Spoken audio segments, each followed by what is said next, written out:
What happens to Trump's convictions and legal cases after election win? Trump first convicted felon to be U.S. president? Can he pardon himself?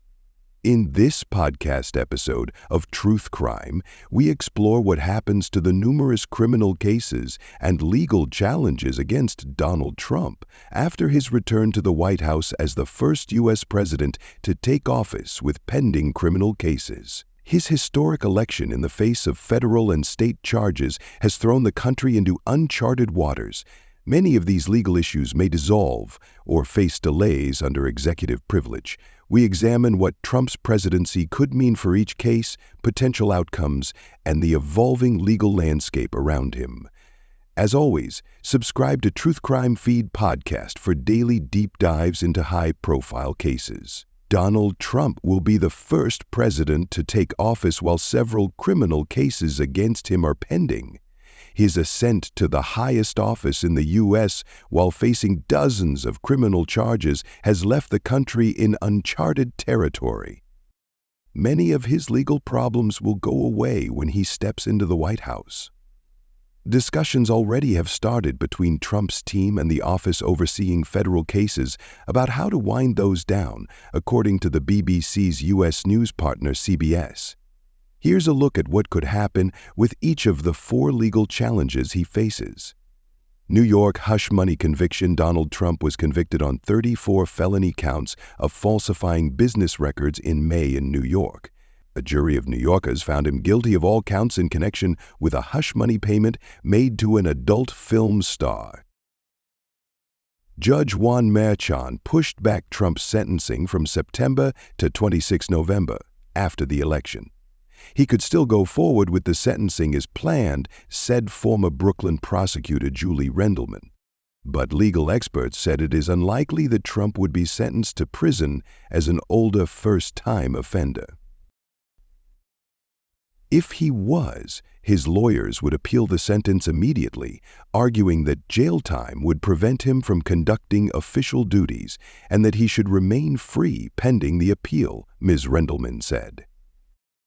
The appellate process in that scenario could go on for years, she said. January 6th case, special counsel Jack Smith filed criminal charges against Trump last year over his efforts to overturn his 2020 election loss to Joe Biden. Trump pleaded not guilty. The case has been in legal limbo since the Supreme Court ruled this summer that Trump was partially immune from criminal prosecution over official acts committed while in office. Smith has since refiled his case, arguing Trump's attempts to overturn the election were not related to his official duties. This is one of the cases which could be wound down under current discussions. As president-elect, Trump's criminal problems from the case now go away, according to former federal prosecutor Neema Rahmani. It's well established that a sitting president can't be prosecuted, so the election fraud case in D.C. District Court will be dismissed, he said. Mr. Rahmani said that if Smith refuses to dismiss the case, Trump can simply get rid of him, as he has pledged to do already. I would fire him within 2 seconds, Trump said during a radio interview in October. Classified documents. Smith also is leading a case against Trump over his alleged mishandling of classified documents after he left the White House, charges Trump denies. He is accused of storing sensitive documents in his Mar-a-Lago home and obstructing Justice Department efforts to retrieve the files.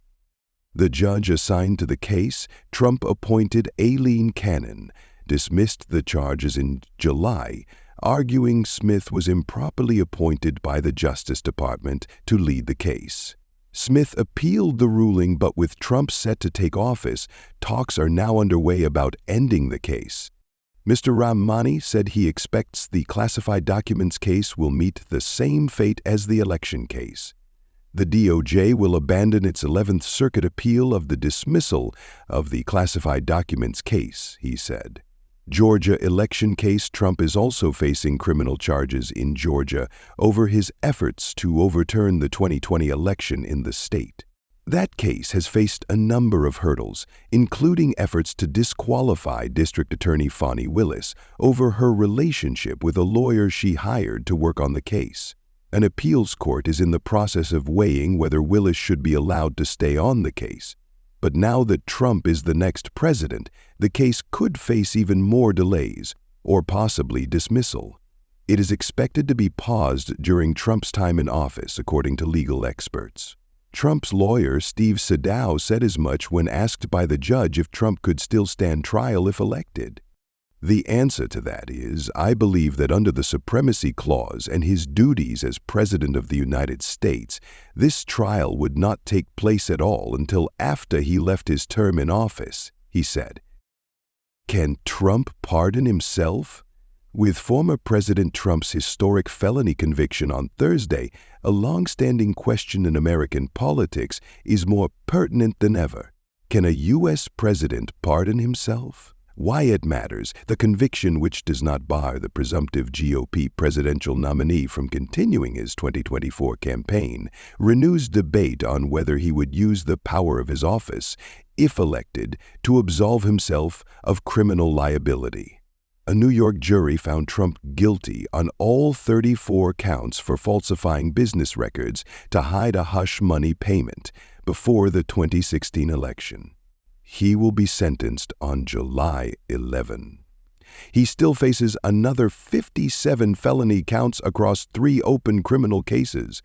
The big picture: Trump being sentenced for the New York crimes, but still winning election, or receiving his sentence while in office, would prompt several other legal quandaries.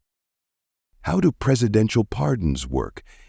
The pardon is among the strongest unitary powers that the president has. It allows the commander-in-chief to eclipse the federal and military judiciary systems without consulting Congress before doing so. It's granted by Article 2, Section 2, Clause 1 of the Constitution, which in part states, "He shall have power to grant reprieves and pardons for offenses against the United States, except in cases of..."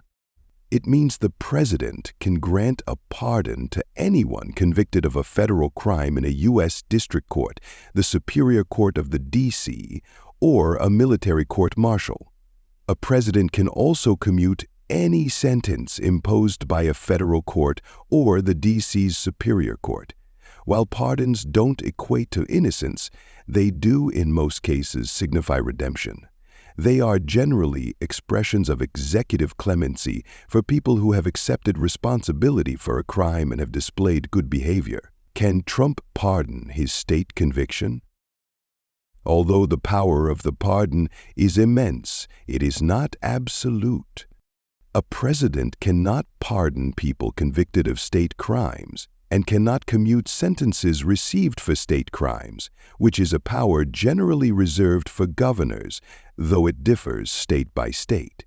The founders also ensured that pardons cannot apply to congressional impeachments against federal officials, as that would be a violation of the separation of powers. The pardon, too, is constrained only to offenses against the United States, implying a president can only grant clemency for crimes committed and not future crimes. Between the lines, Trump's New York conviction is not eligible for a presidential pardon. In order to receive one, he'd have to turn to New York's governor, a Democrat.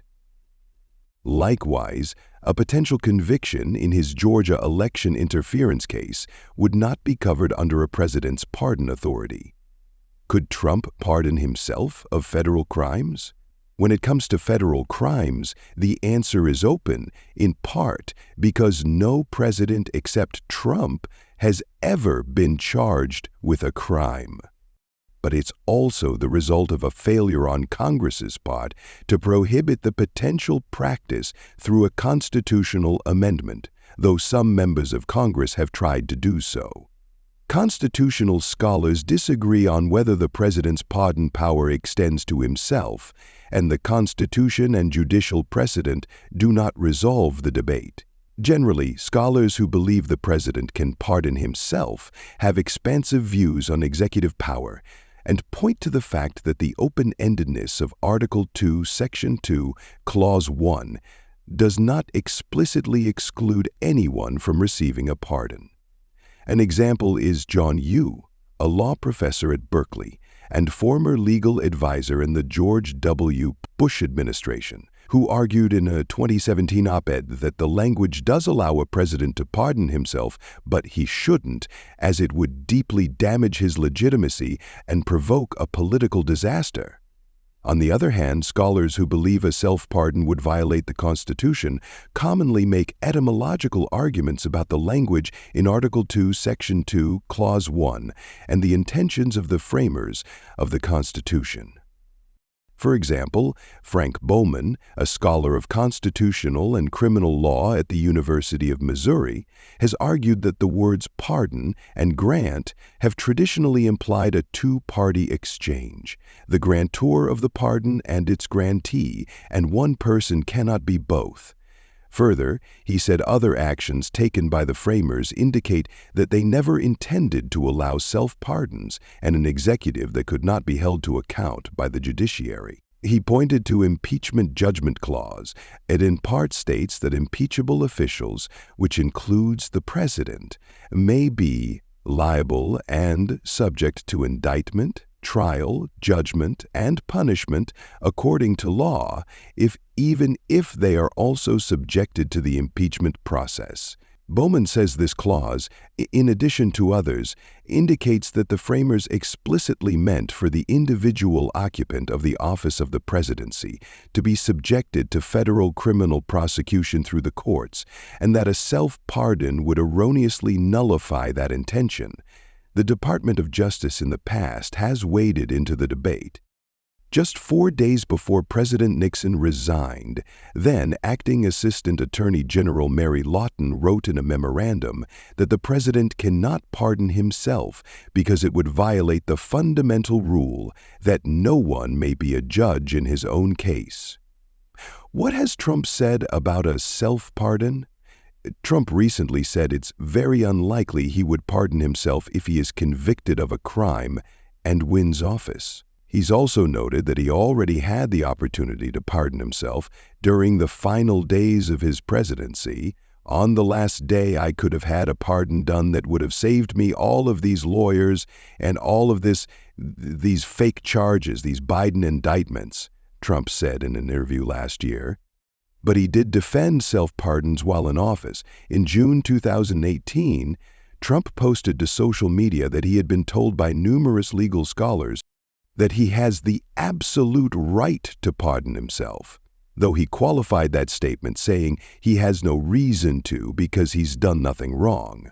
At the time, he was under investigation as part of special counsel Robert Mueller's probe into Russian interference in the 2016 election.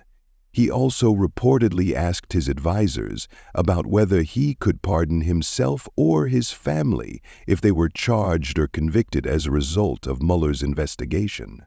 How did Trump use the power of the pardon? While in office, Trump did use the power, as other presidents had, by pardoning or commuting the sentences received by people for nonviolent drug offenses or posthumous pardons for historical figures. However, unlike many other presidents, Trump issued several pardons or commutations for his political allies, including his former chief strategist Steve Bannon and former campaign chairman Paul Manafort, many of whom were convicted of crimes relating to his 2016 presidential campaign. He also issued extremely controversial pardons for service members and U.S. mercenaries who had been accused or convicted of killing civilians, which is a war crime. In the coming days, Trump's lawyers are reportedly expected to argue that a president-elect is entitled to the same constitutional protections as a sitting U.S. president, meaning that Trump should be protected from any action by state prosecutors. The judge in the case has imposed a deadline of November 12 to decide whether to do away with Trump's conviction because of the recent U.S. Supreme Court decision granting a U.S. president some presidential immunity. As explained by CNN, if the judge opts to wipe away Trump's conviction, the charges against him would be dismissed and he would not be sentenced. However, if the judge decides to keep the conviction in place, Trump's lawyers are reportedly expected to ask the judge to delay the president-elect's sentencing so that they can appeal it. Moreover, if the judge does not grant that either, Trump's legal team is then reportedly planning to appeal the immunity decision in front of state appellate courts, and perhaps even all the way to the U.S. Supreme Court, in a bid to ask the courts to delay Trump's sentencing until all possible appeals are exhausted, which is a process that could take months. If the judge does proceed with sentencing, Trump could be ordered to serve up to 4 years in prison. However, as the report explains, the judge is not required to sentence Trump to prison and could instead impose a lesser sentence like probation, community service, or a fine.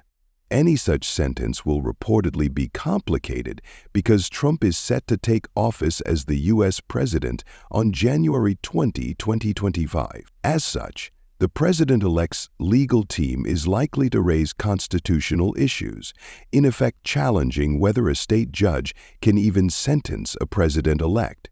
Such appeals, according to the report, could tie up the concerned courts for years to come. Notably, the CNN report explains, since this is a state case, even after having won the U.S. presidency, Trump does not have the authority to pardon himself after he is sworn into office. Please let us know your thoughts in the comments below. And if you haven't already, remember to subscribe to Truth Crime Podcast for more true crime stories and in-depth coverage. Your support helps us continue sharing these important, often tragic stories with respect and integrity. Thank you for watching, and take care of yourselves.